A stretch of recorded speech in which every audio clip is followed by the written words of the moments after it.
Vote হতে হবে। গতবারে ভোট দিয়েছিলেন, খেতে খামারের একটা সমস্যা হয়েছিল। আমি এবারে বলে যাচ্ছি, এবারে খেতেও ফলাবো, খামারও বাগলাবো। আপনাদের কাজ কি হবে মায়েরা? শুধু খেতে একটু ফলিয়ে দেবেন, চুপচাপ দিয়ে দেবেন, বাকিটা আমরা বুঝে নেব। ভাঙড়ের তাজা নেতা আছে, বুঝে নেবে কিভাবে বাকিটা সামলাতে হয়। বন্ধুগণ, শুধু আমি এতটুকু কথা বলবো, মাথা ঠান্ডা করে চলবেন, কারো প্ররোচনায় পা দেবেন না। ভাঙড়ে আমি বিভিন্ন জায়গায় রোড শো প্রোগ্রামে যাচ্ছি, দুটো চারটে ছটা আটটা, খুব বেশি হলে 15 জন আমি একসাথে দেখতে পাইনি। মাঝে মধ্যে চিৎকার করে উঠছে জয় বাংলা, আর আমি কি বলছি, হ্যাঁ বাংলার জয় হোক, চোর মুক্ত বাংলা হোক। লাভ মেরে উঠছে, লাভ মেরে উঠছে। কেন? আমাকে উত্তেজিত করার জন্য। ওদের পায়ের নিচে মাটি নাই।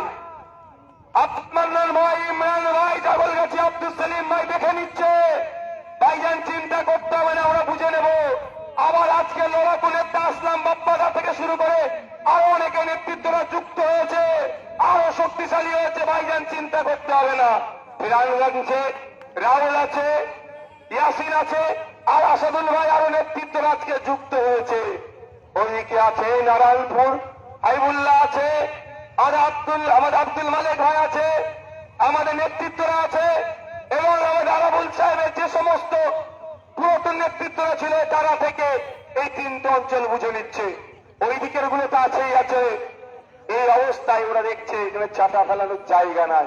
কি করতে হবে? নওশাদ সিদ্দিকী উত্তেজিত করো, উত্তেজিত করালে ঝামেলা যদি জড়িয়ে পড়ে মানুষের কাছে বদনাম করবে। কিন্তু ওরা জানে না, আমি সকালবেলা উঠে যখন বার হয় মাথা ঠান্ডা রাখার একটা ট্যাবলেট খেয়ে বার হয়। জানে না কঠিন পরিস্থিতি আমার মাথা ঠান্ডা থাকে, সকালে ট্যাবলেট খেয়ে বার হয়। এটা আমি পাখাও মেরে বললাম মাথা ট্যাবলেট খায়।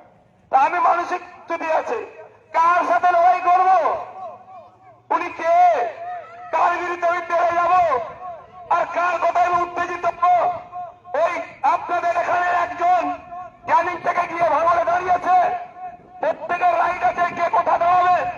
কিন্তু প্রশ্ন এখানে আমার থেকে যায়, এই ধরনের নেতা তৃণমূল কংগ্রেসে প্রায় 1000 আছে, তাহলে আমি 1000 লোকের কথার উত্তর দেব না? মমতা ব্যানার্জি কি বলছে, অভিষেক ব্যানার্জি কি বলছে তার বিরোধিতা করবো? আপনারাই বলুন। লড়াইটা কার সাথে আমার? এই 1000 নেতার সাথে না? মাথা যে মেন মাথা তার সাথে। সুতরাং আমি এগুলো পাত্তা দিই না। আপনারা বলুন। আমাদের আরাবুল সাহেব এখানে মিটিং করছে, র্যালি করছে, প্রশাসনের একটা অংশকে দিয়ে ক্যান্সেল করাচ্ছে, আর যেগুলো একদম পারছে না সেখানেও ডিস্টার্ব করছে। ক্যানিং পূর্বার ভাঙড়ের কথা বলুন। ক্যানিং পূর্বার ভাঙড়ের দুজনের কথাই জন্যই বললাম, এখানে এবারে ফেয়ার ইলেকশন করব। সেই পর্যাপ্ত পরিমাণে কিভাবে কি করতে হয় নির্বাচন কমিশনকে, সেই সমস্ত চিঠিচাপাটি হচ্ছে। এবার চৌঠা মেয়ে দেখবেন ভাঙড় থেকে তো আমি 50,000 লিগে জিতবো, ক্যানিং পূর্ব আমার থেকে হলে দেখবেন এটা একটা ভোটে বেশি জিতছে আমরা। মানুষ তেতে আছে, মানুষ রেডি আছে যে এই দুর্নীতিগ্রস্তদের হাত থেকে বাঁচতে। যা হচ্ছে তাতেই তোলাবাজি করতে করতে এমন জায়গায় পৌঁছে গিয়েছে, আগামী দিনে দেখবেন আপনার মেয়ের বিয়ে দেবেন, আপনার ছেলের বিয়ে দেবেন, জমকালো করে করলে বললে আগে আমাদেরকে 10,000 20,000 টাকা দিতে হবে, নাহলে এত বড় প্যান্ডেল করতে পারবেন না। এ হয়তো আপনাদের তোলাবাজি করতে পারে। তাই এর হাত থেকে মুক্তি পেতে চান আপনারা? কারা মুক্তি পেতেছেন হাত তুলুন। যারা মুক্তি পেতেছেন হাত তুলুন। তাহলে আগামী 29 এপ্রিল ইভিএম মেশিনের কত নম্বর 4 নম্বর বুতাম টিপে খাম চিহ্ন ভোট দিয়ে আরাবুল ইসলাম সাহেবকে জেতান। ন্যায় প্রতিষ্ঠিত হবে, অন্যায়ের বিরুদ্ধে লড়াই হবে, তোলাবাজি বন্ধ হবে, কাটমানি বন্ধ হবে, সিন্ডিকেট বন্ধ হবে, হিংসা বন্ধ হবে, গণতন্ত্র প্রতিষ্ঠিত হবে। আপনার যাকে ভালো লাগবে আপনি ভোট দেবেন, যাকে যার দলে ভালো লাগবে ঝান্ডা লাগাবেন, যার দলকে ভালো লাগবে সেই দলের নামে জয় ধ্বনি দেবেন। কেউ আপনাকে ডিস্টার্ব করবে না। এবং সাথে সাথে এটাও বলছি, শিক্ষা, স্বাস্থ্য, কর্মসংস্থানের জন্য জোরদার লড়াই হবে। কলকারখানা তৈরি হবে, বাংলা ইন্ডাস্ট্রি তৈরি হবে, বিশ্ববিদ্যালয় তৈরি হবে, এবং সাথে সাথে যারা ডে লেবার অদক্ষ শ্রমিক কম করে দিলে 600 টাকা যাতে ইনকাম করতে পারে তার রাস্তা তৈরি হবে, এ কথা আপনাদেরকে বলে গেলাম। একদিকে ভোট দিলে তোলাবাজি, সিন্ডিকেট, হিংসা, আর উল্টো দিকে ভোট দিলে সরকারি কর্মচারীদের হকে দিয়ে সমকাজে সমবেতন, প্যারা টিচারদেরকে স্থায়ীকরণ, আরো সাংগঠনিকগুলো আছে সেগুলো শূন্য পদের পূরণ, তার ব্যবস্থা হবে। তাই বন্ধুগণ, কারো প্রচুরায় পা দেওয়ার দরকার নাই, কারো ভয় আতঙ্কিত হওয়ার দরকার নাই। আপনার ভোট আপনি দেবেন। এই এসআইআর আমি কিন্তু একটা বিষয় আশঙ্কিত, আমি যেভাবে নির্বাচন কমিশন সকাল বিকাল এক এক রকম নিয়ম বার করছে, আমি নিজেও আশঙ্কিত কি হতে পারে আগামী দিনে বোঝা মুশকিল।